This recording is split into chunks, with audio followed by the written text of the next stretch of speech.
welcome to the Market Cuddle. This is episode 1 in a new podcast, looking at everything to do with investing. I'm Gary and I'm joined by Philip, and we're going to take you through what we do as we are self-taught investors and what we have learnt over the years. Okay, so Philip, so when did you start your journey in terms of your learning? So I probably started saving and investing in earnest around 2007. But to be honest, that was quite passive. I didn't actively start doing anything, say actively investing on my own side and really understanding or trying to find out about it until around 2012. Okay, so similar to me really in terms of, probably slightly less than 10 years, but we're interested enough to learn and invest actively. And so, as you said, today's topic is about risk. Why have we picked risk as the first topic?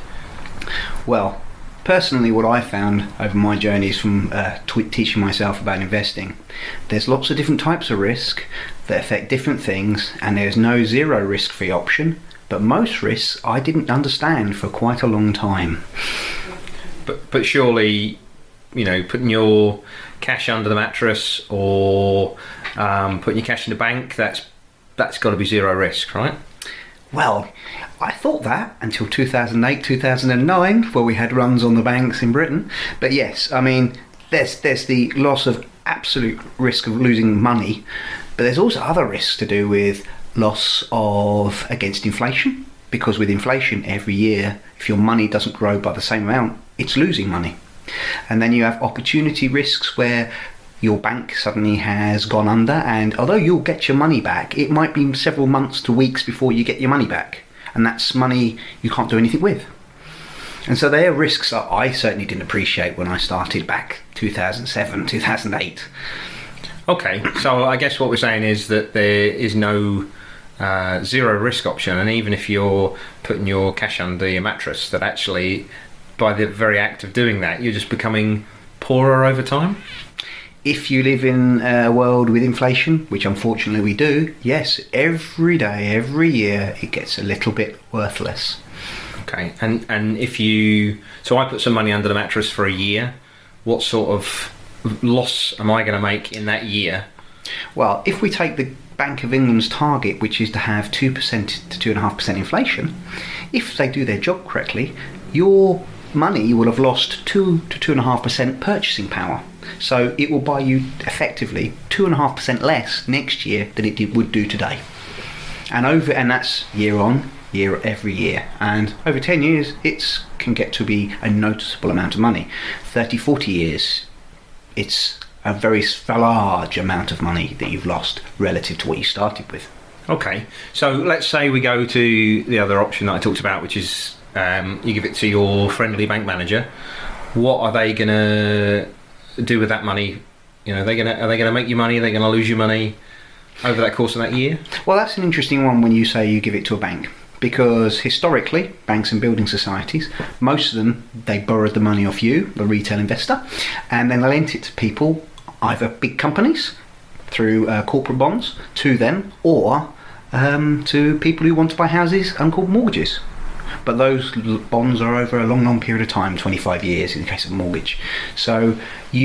But they earn their money from the difference in the interest rates they pay you in their savings account compared to what they charge for the mortgages or for the corporate bonds they sell to companies.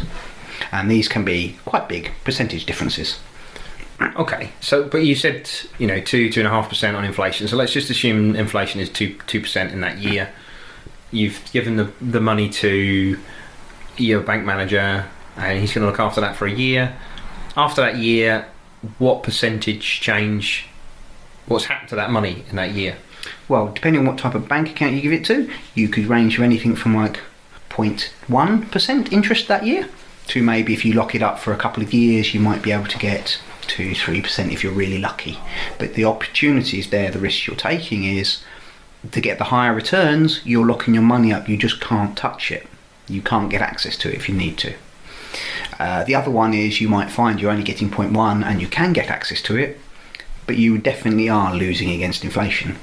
And even with some of the fixed term ones, you still get close to losing or just losing with inflation. Yeah, because even with my maths, which isn't great, 0.1% is not a lot. No, you need an awful lot of money to earn £100 in a year. Okay, so you can tie your money up, you can earn a little bit more, but you're really not going to beat inflation very easily through a bank account or some sort of savings account where you're talking about investing cash. That's Is that right. fair? Yeah, and that's real liquid cash. But there's also other risks you're involved in there, because as soon as you lend the money to the bank, legally it is not your money anymore. You're just a creditor to the bank. Now, admittedly, you're higher up the credit list if the bank was to fail than other creditors, but you're still a creditor. It's not your money. If it wanted is your money, you have to put it in a safety deposit box, and there you don't get any interest. In fact, they charge you money for the privilege. So it's one of those things you go, even putting in the bank, there's risks involved there. So that's very secure. The safety deposit box is like a very secure mattress. Oh yes. Okay. And you a gold-plated mattress. Okay, so we let's assume we've had the option of going to the bank. We've got a small amount of interest at the end of the year. The money's safe though, right? You said that it's not your money, but it's safe. It's safe. I mean, the risk levels here are pretty low. Yes, and even if the banks do go bust, of which they did do in 2000, a couple did in 2009, you are, at least in most Western countries now, you are protected to a certain amount. I believe it is £75,000 in the UK at the moment, equivalent roughly in euros if you're in Europe, where though the government will guarantee it. Now, of course, as I found out back in 2009 when a bank I did invest in, put a savings account with, did go bust, they don't give it back to you immediately. There is a delay. It can take a couple of weeks before you get your money back. Right. Okay. But otherwise, you will have, it's not a complete liquidation of a loss of all your money. Mm-hmm. Okay. So we'll maybe come back in another episode to your, how we class it as success and failure. Experiences of 2009. As I'm sure there's a few for both of us. But okay, so lots of people in the UK view housing, property as an investment. What's the risks around, or what's the options around investing in housing? That's one that lots of people think a lot about, because it's something tangible, it's real, you can touch it, you can feel it, and most people have an idea and they think they understand it. But again, there's quite a lot of risks involved in that people don't really appreciate. You've got one of the risks could be, how are you buying it? Are you buying it all cash, or are you mortgaging it? Because if it's a mortgage in it, you've got a debt you've got to repay every month. That may go up or down with the interest rates in the general market, so you've got to finance that debt. You might need it to generate an income to be able to allow you to finance that debt through the mortgage. So you're placing risks involved with, can you get tenants who pay on time? You have to maintain it, you have to insure it.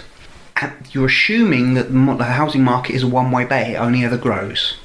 Now, I'm just old enough that I can vaguely remember the last big housing bust in the UK, which was in the early 90s. And I do remember having friends that were seriously burnt in that period. But since then, even in 2008, 2009, the housing bust was nothing like back then. There wasn't the mass repossessions and the forced sales by the banks at crash prices. So there's that one there. So a lot of people think that house prices only go up or they just level out. Other ones there is you have risks with the general market going, your house is only worth what somebody's prepared to pay for it. So if you're buying a house in an area that loses most of its major employers, you could suddenly find that your house is worthless because no one wants to live there because there's no jobs. Right. So again, it doesn't sound like housing is risk-free, but let's just assume you're well off enough to be buying a house just for income. Because we want to focus a little bit on investing here, and we'll probably at another point talk about investing in housing for as a home, and there's another debate there perhaps. But so we talk about yield. So we talked earlier on about the bank accounts, and we talked about the cash in the mattress. against inflation. So we said the cash with the bank would probably yield maybe a few percent if you're lucky. What are we looking at? You keep the numbers simple. What percentage are we looking at to make, and this will be after costs. Yes. You said about, maintenance and everything else. So after costs, you've got your rent in, you've paid the bills on a house. What yield are you getting on a rented property? And it's a very good point there. I just want to remind everyone is what people forget is the costs. You have to look at it after you've costs. So say you paid £100,000 for this property, and you can get someone that's going to pay you £500 a month rent. So that's £6,000 a year. Now, if you didn't take into any of your costs, your yield is 6,000 divided by 100,000. However, once you put in the costs of your maintenance, now you won't need to do maintenance every year for everything, but you'll need to put roughly the same amount because over time things need to be repaired and replaced.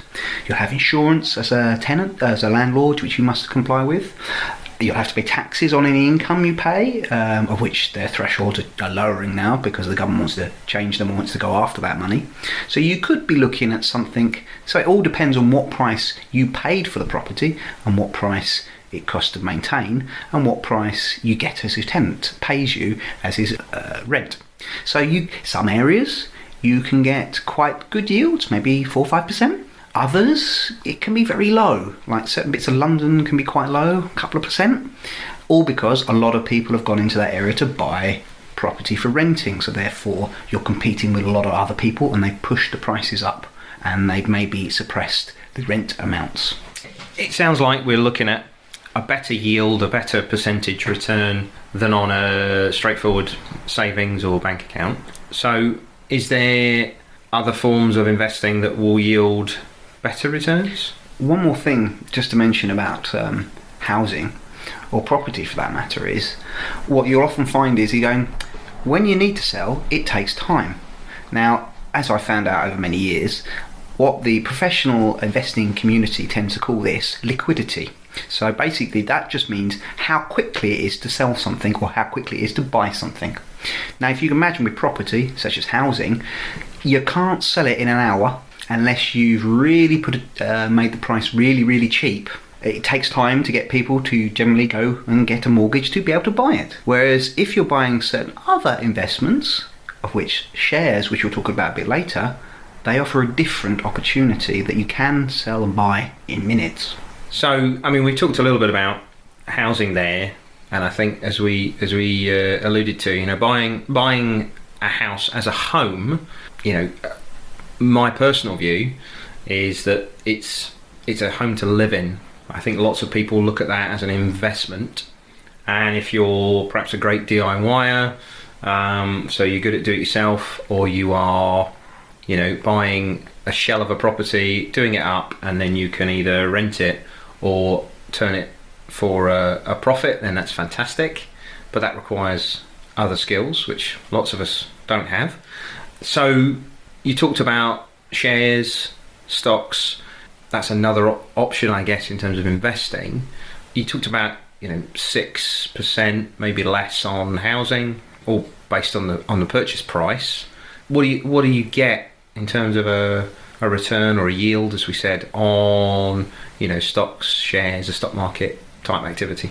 Well, for shares, so buying parts of companies that are listed on, say, the London Stock Exchange, you can get anything from 0 to maybe 6-7 realistic percent. Some companies offer higher, but that's usually a quirk. You don't actually tend to see that much money.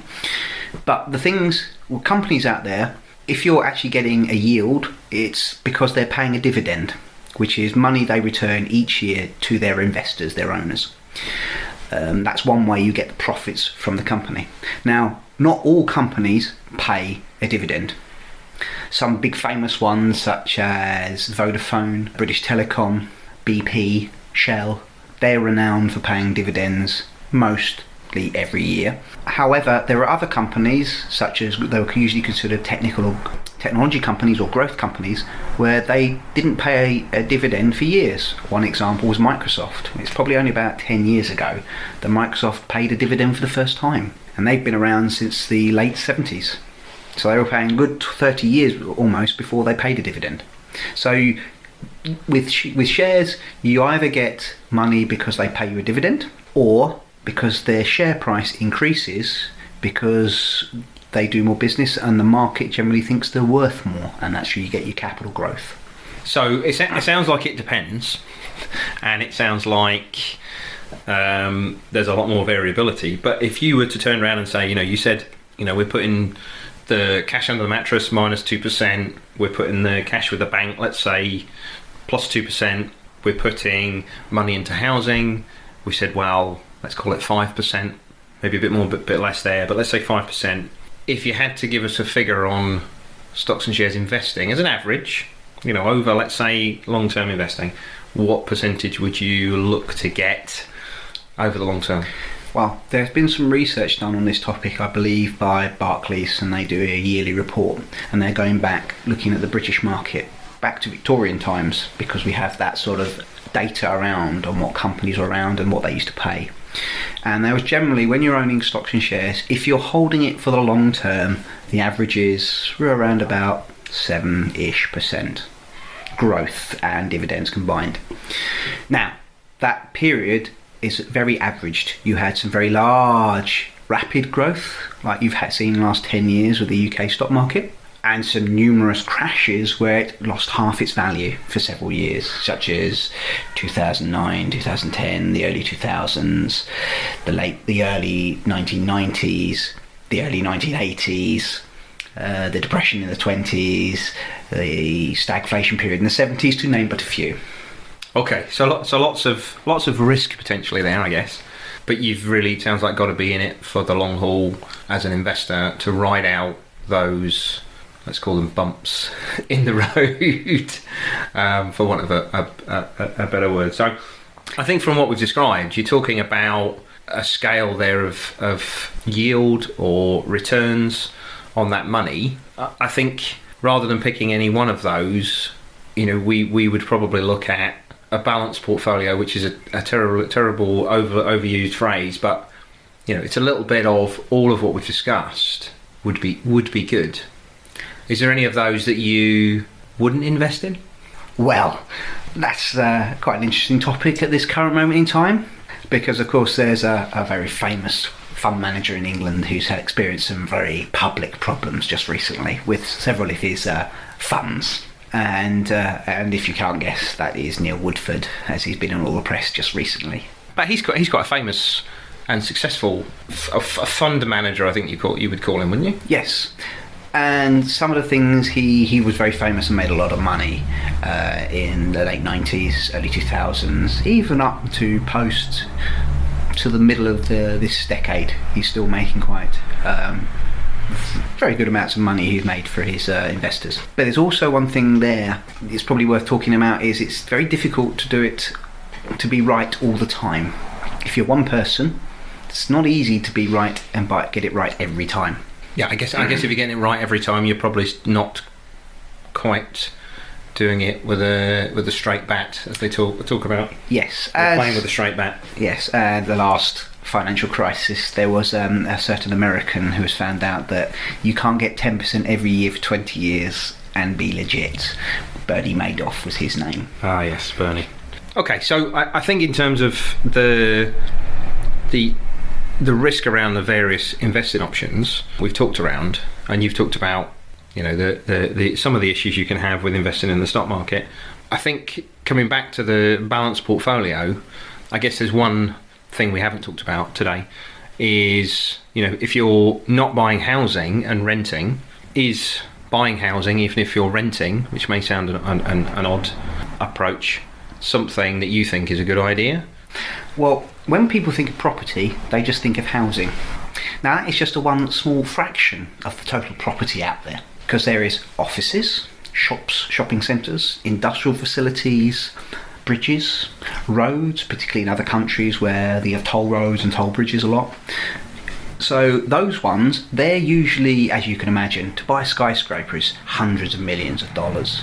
To build a bridge is hundreds of millions of pounds, if not billions of pounds. You can't do this on your own. So often what you have are companies who manage property, but they're not in the housing end of the market, they're in the offices, industrial park end. So what you'll often find is when housing does great, doesn't necessarily mean to say the other rest of the property market does great. And when housing does really badly, doesn't necessarily mean that the industrial property does badly. Although everything is linked, they're not necessarily perfectly linked. So you might find that actually you want some invested in property that's in the housing type, some that's in the office type, and some that's in the maybe the industrial or road type. And therefore that's where you're looking at, as an investor, you'd be buying a company that can help you do that, because you just couldn't finance it yourself. Whereas buying small houses for renting, you can just about do that as a private investor. Yeah, so there's other vehicles, if you like, other ways of investing in property other than just, as you say, bricks and mortar, purchasing houses or flats. Okay, Philip. So we've talked about various investing options, and I think we were just saying that there's elements of each which you could consider investing in. Is there anything that we've talked about in those options that you wouldn't invest in? At the moment, I don't invest in property, certainly not housing. I just don't find it an interesting opportunity at the moment compared to other things you can invest in. I think a lot of people go into it. You see a lot of adverts about you can't go wrong with bricks and mortar, and I just think there's better opportunities elsewhere compared to the risks, which some of them now for housing are political risks that you didn't have 10 years ago. I guess what you're saying there is you rent. Yes. But even though you're a renter, you invest. Yes. And it's not like you've waited to be a homeowner before you've then gone to do other forms of investment. And I guess the reason I raise that is because lots of people, I think, see this as a serial process where you get your first job, and then you might be lucky enough to rent, and then you save up for a deposit, hopefully, and the chances are you might get on the housing ladder. And after that, if you've got any money left, you would say, well, I might put some money I might have some savings, or I might actually put some money in stocks and shares. So I think what you're saying is there's options where you turn around and say, well, actually, no, I'm not going to buy bricks and mortar, as you said, housing, and you look to these other higher yielding or maybe more potentially higher investment cases you get with some of the other investments. Yes, that's correct. Yeah, and I guess what you're also saying when you talked about the liquidity or the availability of that money, rather than putting it into bricks and mortar, which is not easy to get at, if that's your piggy bank for the future, you're putting it in more available assets, which if you do want the money, you can. That's correct. So I know there's other issues here with pensions and bits and pieces, but I'm sure we'll cover those on another episode. So I think we've talked through those elements and highlighted the risks, and I think what we're really saying is there's risks with anything that you do. Doing nothing is a risk. Well, one thing we haven't talked about today is probably what's called bonds, whether they be corporate bonds or government bonds. They're a little bit like, they're another thing that's halfway between sort of like savings you put in a savings account at the bank and shares. They can offer bigger returns. Because it is debt, you're effectively lending money to bigger companies or to governments. To some degree, they're considered safer than most shares, but not as safe as most savings accounts, unless you're lending governments to very good, well-managed governments. But we will talk about those another time, because they're also quite difficult to buy, some of those, so you tend to have to do them via collective investment vehicles such as funds, which we'll talk about another time, as there's lots of different types of those. Okay, and where would that bond sit in terms of returns then, against the things we've talked about today? So if you're looking at good quality governments that are solvent and know what they're doing, like the Germans, actually you'll be paying a negative interest rate, you'll be paying them, you'll be losing money. Governments that moderately well governed and moderately fiscally competent, such as our own, you'll be getting a bit, fractions of a percent, depending on whether you're lending the money for 2 years or 50 years. If you're at the 50-year end, it's getting closer to 5%. At the 1-2 year end, quarters of a pence, 0.5%, quite low. Mm-hmm. and then you're dealing with, say, new countries or countries that have a very bad reputation in the past, or very, very small, don't have much in the economy. Argentina, several, shall we say, emerging markets in Africa. You could be getting 15-20%, but you're getting that sort of money because there is a high possibility you may never see all of your money back. So there are some big risks there, and that takes a lot of more analysis that's even beyond what I do. Okay, yeah, that sounds like a fair variation in yield in return, I guess, depending on whether you think you're going to get your money back or not. So yeah, maybe that's, as you say, we can go into that in a bit more detail another time. So it just leaves me to say thank you to Philip for joining us today on the podcast, and we will see you next time. Thanks very much.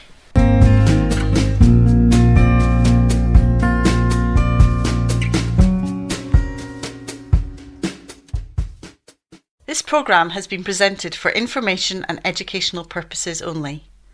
None of the information or content of the programme is to be taken as an offer, opinion or recommendation by the programme's hosts or guests to buy or sell securities.